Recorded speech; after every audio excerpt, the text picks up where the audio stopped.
আজকে আমরা ফার্স্ট বেডরুমের একটা ডুপ্লেক্স বাড়ির ফ্লোর প্ল্যান নিয়ে ডিসকাস করব। তো এটাতে জাস্ট ওভারভিউ। গ্রাউন্ড ফ্লোরে হচ্ছে যে ড্রয়িং, ডাইনিং, কিচেন এবং একটা গেস্ট বেডরুম থাকবে এবং ফার্স্ট ফ্লোরে 4টা বেডরুম, ফ্যামিলি লিভিং এরিয়া থাকবে। আর টোটাল যদি আমরা এই প্লট এরিয়াটা দেখি সেটা হচ্ছে পাশের দিকে হচ্ছে 80 ফিট এবং লম্বার দিকে 125 feet. Total plot area 10,000 square feet এবং built up area ground floor first floor মিলে 7,892 square feet.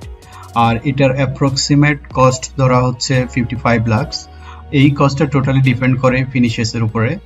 Total final finishes কেমন ইউজ করা হচ্ছে, like tiles, sanitary wire, light fittings, এগুলা কোন রেঞ্জের ইউজ করা হচ্ছে সেটার উপর বেস করে এই 55 লাখস ডাবল অথবা ট্রিপলও হতে পারে, আবার এর মধ্যেও শেষ করা যেতে পারে।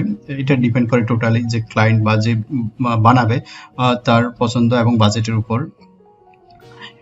তারপরে হচ্ছে যে গ্রাউন্ড ফ্লোর। তো আমরা যদি গ্রাউন্ড ফ্লোর প্ল্যান নিয়ে একটু ডিসকাস করি, গ্রাউন্ড ফ্লোরে মূলত একটা লিভিং রুম থাকবে, মজলিস, একটা হল রুম থাকবে, তারপর একটা ফ্যামিলি লিভিং থাকবে, একটা গেস্ট বেডরুম উইথ টয়লেট এবং ডাইনিং এরিয়া থাকবে, ডাইনিং রুম, শো কিচেন থাকবে, মেড রুম থাকবে, তারপরে হচ্ছে ডার্টি বা গ্রিসি কিচেন থাকবে। তো আমরা প্ল্যানে দেখি একটু, এখানে যে প্ল্যান আছে এখানে ফার্স্ট এই এরিয়াটা হচ্ছে যে মেইন এন্ট্রান্স থেকে সোজা সামনে গেলে এখানে হল রুমের মধ্যে ঢুকে যাচ্ছে এবং যদি বাঁ পাশে যায় এখানে একটা দরজা আছে, সেটা দিয়ে এখানে একটা লবিতে আসতেছে, লবি থেকে হল রুমে যাওয়া যাবে এবং লবি থেকে এখানে যেই লিভিং রুম বা ড্রয়িং রুম এখানে আসা যাবে।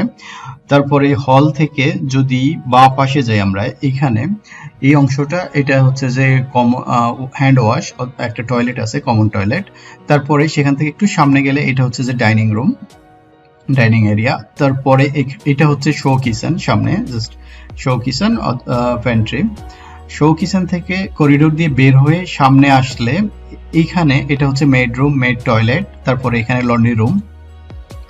আর এই করিডোর দিয়ে এখানে সরাসরি বাইরে গিয়ে এখান দিয়ে সামনে আসলে এটা হচ্ছে যে স্টোর এবং এটা হচ্ছে মেইন কিচেন বা ডার্টি কিচেন, এখানে হচ্ছে রান্না বান্না হবে। আর এখানে প্যান্ট্রি যেটা শো কিচেন, সেখানে জাস্ট গরম টরম করার জন্য ইউজ করা হবে। তো তারপরে মেইন এন্ট্রান্স থেকে হলে আসলো এবং যদি আমরা এবার ডান পাশে যাই, ডান পাশে গেলে প্রথমে এখানে লিফট, ফার্স্ট ফ্লোরে যাওয়ার জন্য লিফট ইউজ করবে। লিফটের পাশে এখানে সিঁড়ি আছে, সিঁড়ি থেকে একটু সামনে গেলে এটা সালা, মানে হচ্ছে যে ফ্যামিলি লিভিং। তো ফ্যামিলি লিভিং থেকে আরেকটু সামনে গেলে এটা হচ্ছে যে গেস্ট বেডরুম, এই অংশটা এটা গেস্ট বেডরুম এবং এটা হচ্ছে যে গেস্ট টয়লেট। আর এই অংশটা এটা হচ্ছে যে কমন টয়লেট, এখানে আরেকটা কমন টয়লেট আছে। তো এইটা মোটামুটি গ্রাউন্ড ফ্লোর লেআউট। আর এখানে কি কি রুম আছে সেটা অলরেডি ডিসকাস করা হয়েছে। তো তারপরে আমরা এখন ফার্স্ট ফ্লোর লেআউটটা দেখি।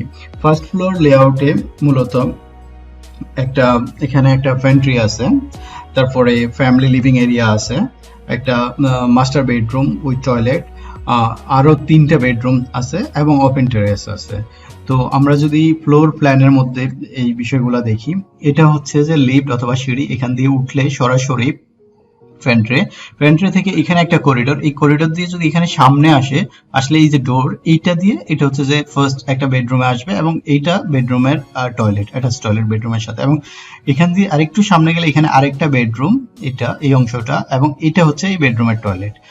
আর এটা থেকে সিঁড়ি বা লিফট দিয়ে উঠে যদি বাম পাশে যায়, তাহলে এখানে প্রথমে হচ্ছে যে ফ্যামিলি লিভিং, ফ্যামিলি লিভিং এর সাথেই জাস্ট এই ডোর, এটা দিয়ে এখানে আসলে এটা মাস্টার বেডরুম, মাস্টার বেডরুমের সাথে এটা হচ্ছে মাস্টার টয়লেট এবং এটা হচ্ছে মাস্টার ড্রেসিং রুম।